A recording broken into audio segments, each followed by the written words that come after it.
Well, hello everyone, and welcome back to Tap In Tuesdays. I hope that you all were able to look at the video from last week on Tuesday and be encouraged throughout your week by it. I'm glad that you are back if you were here last week, and if this is your first time to Tap In Tuesdays, welcome.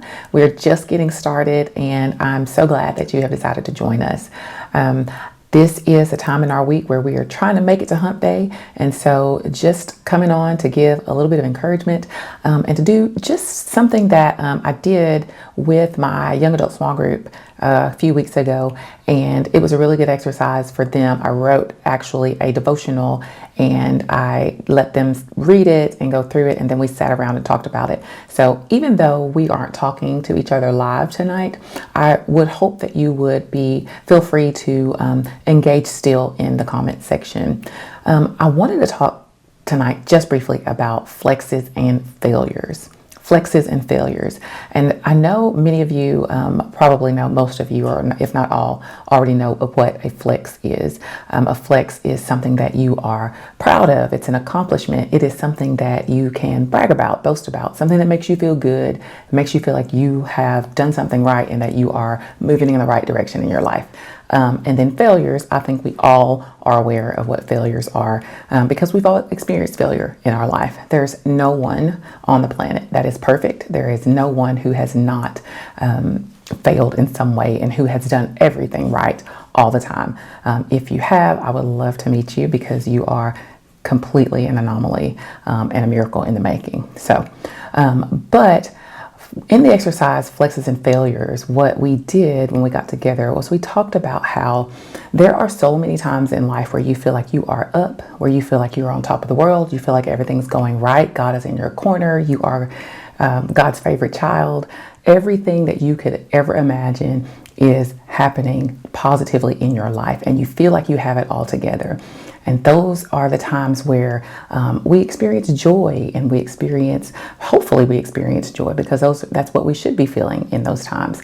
Then there are times in our lives where we are let down quite a bit, where we aren't experiencing the types of support that we normally would expect, that we may not be accomplishing the things at the pace that we want to accomplish them, or maybe we're not accomplishing what we should be accomplishing, and everything that we shouldn't be accomplishing, those seem to be the only things that are going our way.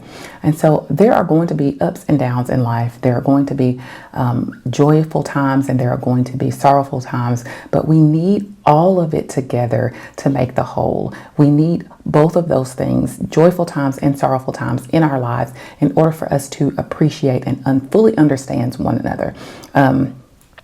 If we have no sorrowful times in our lives, then it makes the joyful and the joyous times less of a impact in our lives, because we can be in a space of joy and still find ways to complain. We can be in a place of being up and still find things we look for sometimes in our minds. If we're accustomed to complaining a lot, we look for things to complain about, even when things are going right, even when we are in our flex season, right?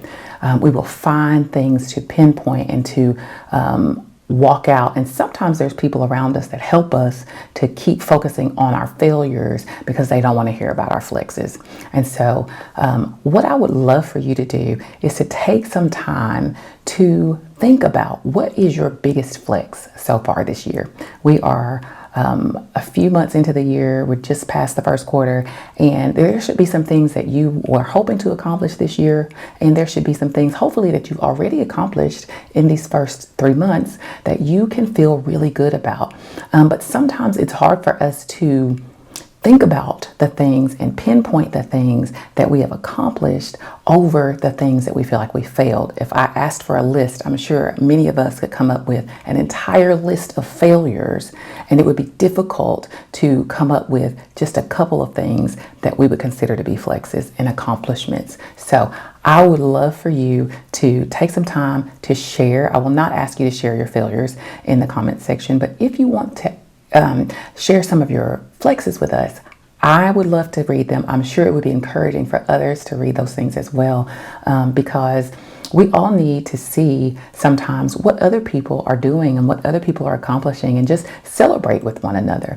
I think one of my biggest flexes this year so far is just taking the opportunity to stop procrastinating and start this ministry of the table. God gave this to me early last year. Things, happened, and I slowed myself down, and then life slowed me down.